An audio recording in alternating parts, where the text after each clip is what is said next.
Today, we're diving into the final step of the WOL framework, launch. We've wayfound, we've organized, and now it's time to bring our work into the world. And if that feels a little scary, you're definitely not alone. Today, we're talking about what launching really means, why it feels so hard sometimes, and how you can approach it with more gentleness, creativity, and ease. Let's get into it. Hey there, and welcome to Pattern Shift, the podcast where creative business owners like you learn to build a business that's inspiring, fun, and sustainable. I'm Saskia de Feiter, a business strategist, guide, maker, and all-round creative entrepreneur. I help business owners in the needle and fiber craft world, just like you, navigate all those icky words, branding, marketing, and strategy in a way that actually works for your creative brain. Here we talk about everything from running a values-driven business to simplifying your marketing without burning out. Whether you're just starting out or looking to refine your business, you're in the right place. So settle in, grab a cup of tea, coffee, or, broodladig, you do you, and let's get started. So, the courage to launch. You've done the thinking, the dreaming, the making, the planning, and now it's time to share it. Yikes. Launching can feel really vulnerable. It's that moment when an idea you nurtured quietly becomes visible. When you put your heart out there and hope it's received with care. But here's the thing. Launching doesn't have to be overwhelming. It doesn't have to feel icky. And it doesn't have to burn you out. In the WOL framework, launch is about sharing your work with the world in a way that's aligned with your values, your systems, and your life. It's not a final exam. It's an act of connection. Now let's talk about what launching actually means. We're using the word launching, and you can look at that in different ways. It's just a general term to talk about sharing your offer, your product, your service with the world.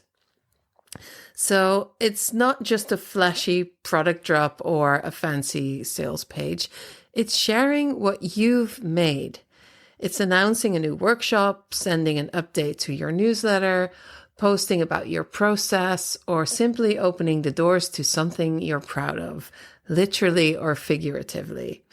It's about inviting connection and not forcing a sale, because we do not feel comfortable forcing people to buy our stuff, do we? Your work deserves to be seen, and you deserve to share in a way that feels good to you. And I think that's one of the most important things we do at WOL. Although I'm definitely the kind of person that loves to just give you all the things like, you should really try this. You should really use this. This is a great platform. This is a great tool. Go and use that. Over time, of course, I know that us creatives, we kind of know what we want. We just don't have the words for it, the plan for it. The organization isn't there yet, but we can get there. So launching is important that you do it in a way that really matches who you are. And the only one that knows what that's like is you.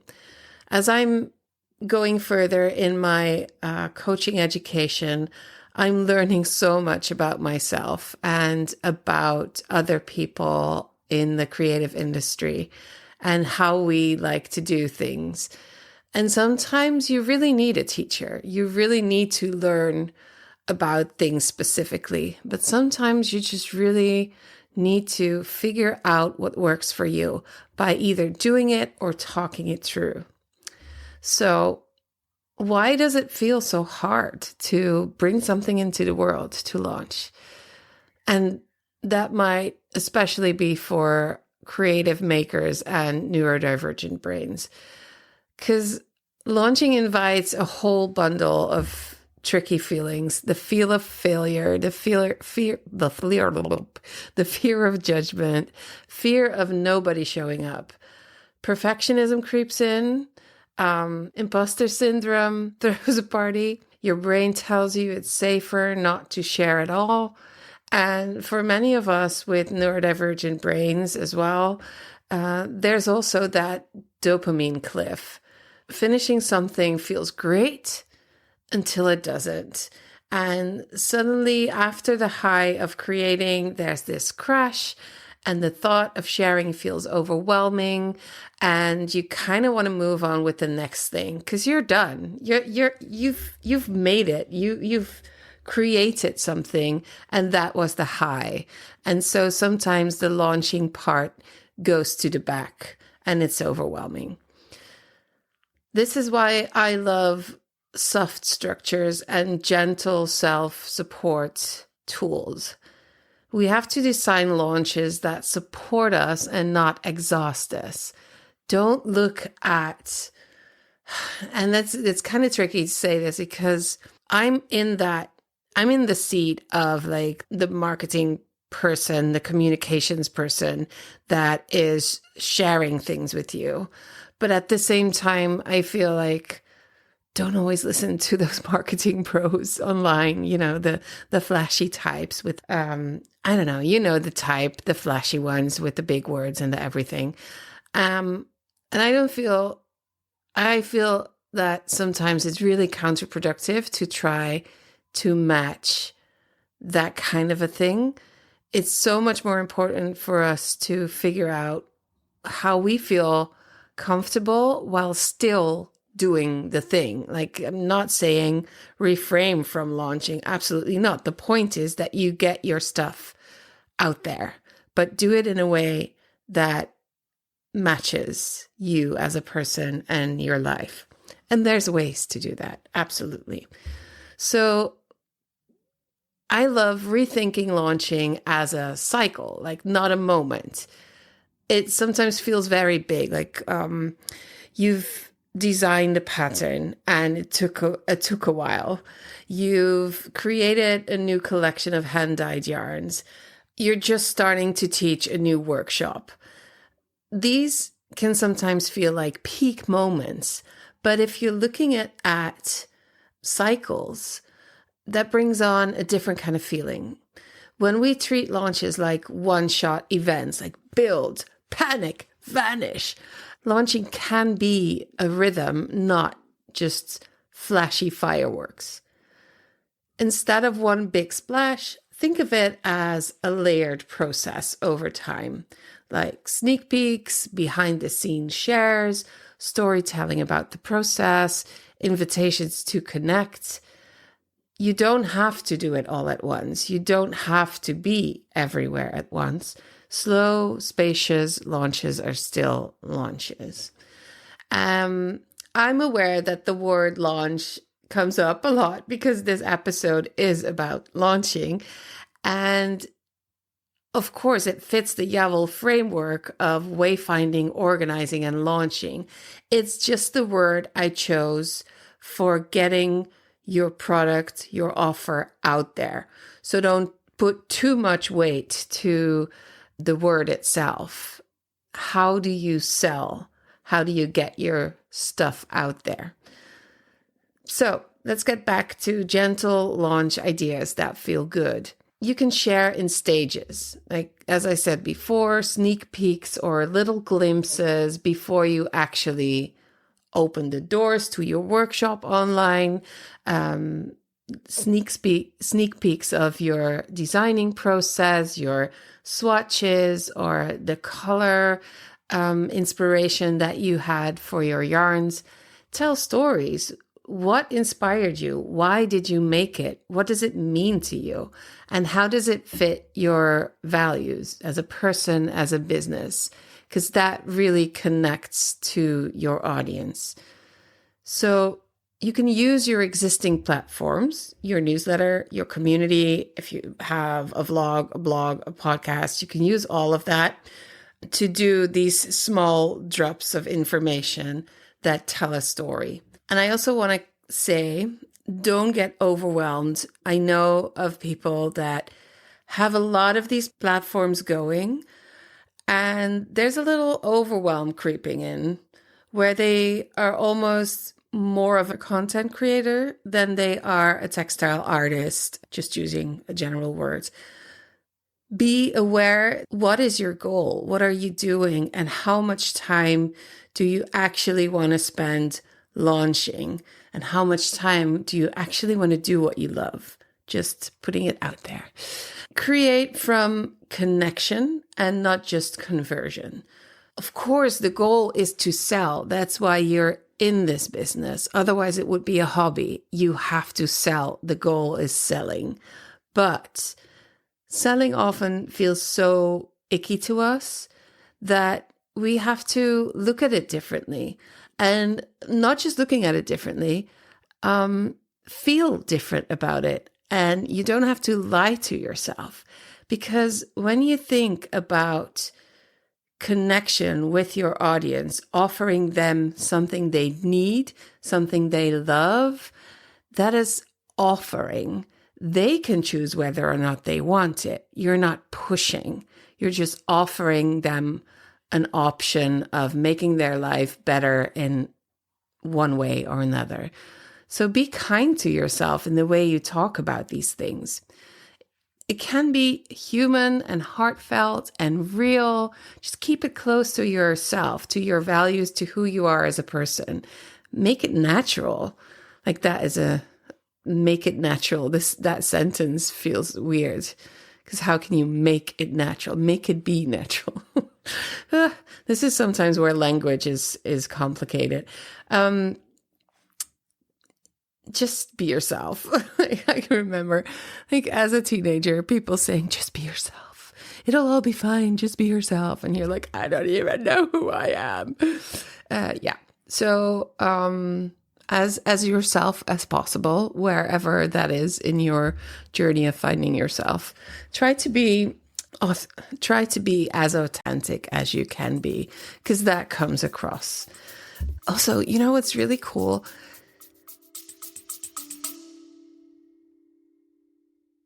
Hey there, small break. This is me, Saskia. You know me as a guide, mentor, and teacher, but I've also set off on a new adventure, coaching. And let me tell you, it's kind of magical. Coaching gets a bad rap sometimes, but when it's done right, it can be really transformational. I have so much great experience with it as a coachee, and as part of my coaching education, I'll soon need to do real coaching sessions, and it could be a really great opportunity for you to experience it at no or low cost. If you've ever been curious about working with me in this way, now's the time. So react to the show notes with a text or a voice note, or just send me an email. All the details are at patternshift.fm. And now let's get back to the episode.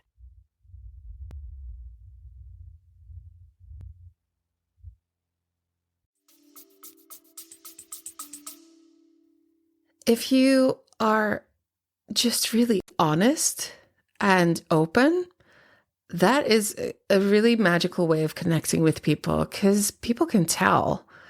And honesty, openness, showing that you are not perfect is going to connect you to people. So if you're in this process of offering a new product or service and you're not really sure, let them know. Ask them what they think of it. Ask them what they actually like, what they want. Get a conversation going. So over time, my launches have shifted. I never really did the big, huge launching that sometimes people do on the internet. I integrated them into my rhythm from the beginning. But I have also changed some things. So what I do now is I share process updates in the Yavel community, things that I'm thinking about, things I'm working on. Right now, I basically have a YouTube channel in my community because I'm thinking about having a YouTube channel, and I'm not sure if I'm comfortable enough doing that. I don't really want to get all dressed up every single time because it's going to be a barrier for me. And I know that if there's barriers, I won't do it. It has to be easy. So what I'm doing now is I'm having week openings in the Yellow community, and it's just me going live and sharing what's been going on in my life in terms of crafts and business, and also some things from my life a little bit more private, because my community is really kind and it's really a nice place, and I feel very safe sharing things that some people might not share in their community. And what I also do is I announce things on the podcast. I do them quietly and sometimes a little louder. Like, I've started to talk about my coaching education. I don't really want it to be a full-blown, I'm a coach now, because I'm still learning. So I'm really looking for people that I can practice coaching with, but I don't want to talk about it too much because I'm still a little bit uncertain. But at the same time, I've already coached a bunch of people and they were happy. So that's good. So if you want to do that, shoot me an email. But enough about that. It's a soft launch. And then what I also do is my emails are, when I sell in my emails, I try to stay away from overselling, but I also am very much aware that people don't always see what you post, whether that's in a newsletter, whether that's on social media. People are busy. They get lots of stuff. And so you do have to repeat yourself. And to yourself, you sound like a broken record, but in real life, people might have missed all of it. So you repeat yourself, and you do it gently and not too loudly. So that's my email. And every now and then when I do a big thing like a new life cohort, then I send out a bunch of emails over a short period of time. And I use the same sequence of emails every time because I've got it. And I don't want to stress myself out over it. And it works. And so I keep it simple. And then another way how I integrate launches into my rhythm is I'm trusting that consistency and care create momentum over time. I am full aware that the services that I offer are kind of new to a lot of people in this industry. I don't think a lot of people hire consultants or coaches or specific teachers for specific things, except for when it's a craft, like a technique. And I think that in order for us to be more professional, we should really lean into that kind of stuff. Of course, I'm saying that because I'm the one that offers that. But I really believe that I was looking for it when I still had a job. Oh my gosh. I was looking for it when I still had my shop. And I didn't want to talk to a guy in a suit. I wanted to talk to somebody like me who knew the industry, who knew more about what I could do to get my business to the next level. But there wasn't much out there. And the money, it was so expensive, like business coaches. Hui. So then I started building this thing myself. And now I call myself a supporting professional because I can support in many ways. And just tell me what you need. I know that I have to be patient. This podcast serves the purpose of letting people know that I can help them to do certain things and that they can actually pay somebody to come and help them out. Or they can pay somebody to join their community. So for a lower amount of money, they can connect with other people and they don't have to reinvent the wheel. It takes time, but I'll be consistent. And consistency is also something I like to take lightly and be gentle around. Forcing yourself to do something at the same moment every single week, every single month can really burn you out, but it can also be very helpful. That just depends on you. For me, if it's too much, I will kind of counter it, I'll become, there's a term for it. I can't think of it right now. I just basically turn into a teenager. I feel like I don't want to do this. I'm not doing it. You can't tell me what to do, although I'm the one telling myself to do it. Even then, I just don't do it. I need to hold things like a bird in my hand, hold it lightly so it won't fly away, but I won't crush it. And that's over time how I've learned to do things and give myself some space to do the things in the way they work for me. And that means that the podcast is my priority, and I'm able to bring out an episode every other week. I take breaks in summer and over Christmas, and I can do that. And with my email lists, I had a harder time being super consistent, but I am so aware of how important an email list is that I just redesigned it to a once a month email list and a reminder that the podcast is out every other week. And that works for me. So figuring out how things connect to you, it's okay. It's really okay. Consistency has different meanings, but try to stay visible for your audience, because I'm also signed up for some newsletters and they just come every 4 months and then 3 times but sometimes you forget about these people because they're not in your line of vision. You want to be there so that every time somebody needs a product or a service like the one you're offering, their mind directly goes to you. That's if you can keep that in your mind. And sometimes you only have to show up once every month.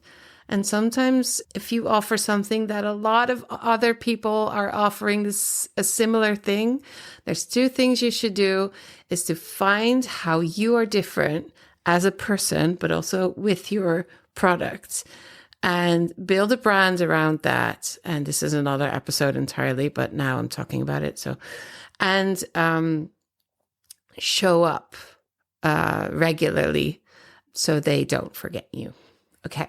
Basically, what I'm saying is I've let go of urgency.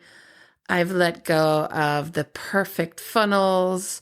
I've let go of the pressure to scale faster or shout louder. And I feel so much better. I can show up so much better for my clients as well if I'm not stressed out about all these things. It's about choosing your priorities. And honestly, there's only one priority. It's hidden in the word. Priority means one thing, the one thing that's most important. And one thing that I want to share with you, and I'm sure I said it so many times, but if you learn one thing from me, decide every day what is the one thing that'll bring you forward as a person, as a business. For me, it is the intention that I set daily with my bullet journal practice, and it keeps me going in the right direction. So, talking about journaling, here's a prompt for you. If you want to dig into this for yourself, here's something to journal about. What's one thing I want to share but have been holding back? And what would a gentler, more joyful way to launch look like? Take your time with it, no rush, but do let me know. Do let me know if it helps. These prompts are helpful. If something is helpful about these episodes, I need to know. So send me an email, leave me a voice message on my website, because it's sometimes really hard to be here and to share all of this with you, and there's nothing coming back. And there's lots of great things about podcasting. There's also not much negative talking. And that's what I fear for with YouTube. I feel like, oh no, I don't want to go there. But I need to know. I at least want to have 3 messages after this episode. All you have to do is pick up your phone, go to the show notes, and leave me a message, or info@vol.com and leave me an email. It would mean a lot to me. That saying, I'm not working with sponsors. I use my own podcast to promote and launch my products, and that's how I do it. I still have to pay for all of the costs that come with making a podcast. So it would be the world to me if you want to support me. And there's multiple ways that you can do that. Just give me feedback that's supportive. Talk to somebody else and say, there's this podcast I think you will like. You can join our community and you support the podcast and you get real connection with other business owners like you. You don't have to share any of your secrets, but I promise you, you will get a lot back. So my closing thoughts for this episode. This is actually the final part of the WOL series, VOL, Wayfinding, Organizing, and Launching. But it's also a beginning, because launching is how we bring our internal clarity into the world. It's the bridge between our purpose and our people. So next time we're hitting a huge milestone, episode 100. Should be throwing a little party. I mean, that's reason enough to send me an email, right? 100 episodes. Who knew I would make it until here? I'm pretty proud of myself, actually. Thank you for being here, for your work, your creativity, and your heart. And if you want a soft, supportive space to launch and grow alongside others, as I said, come join us in the Yabol community. Talk to you soon. Keep sharing your magic. Keep eating and knitting your fibers. Bye for now. Bye.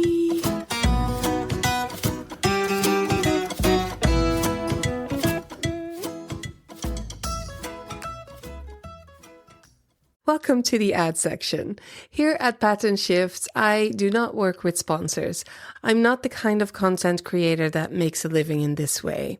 I use my podcast to reach as many people as possible that might need my help, small business owners in the fiber craft community. What I will do is talk about my services and products throughout my episodes and sometimes in little ads like these. You'll hear me talk about my community, about my bullet journal workshop, my one-on-one services, my coaching and mentoring. I even build websites. If you need more information on any of this, go to patternshift.fm or ya-vol.com and you'll find everything you need to get in touch with me. If you go to the show notes page, there's a button you can click and you can leave me a voice message, which I love. It's super easy. Just click record, leave your name and email, and I'll send you a voice recording back. Any question you have, anything you want to say about the podcast, just click the button and leave me a message. I'm here waiting to help.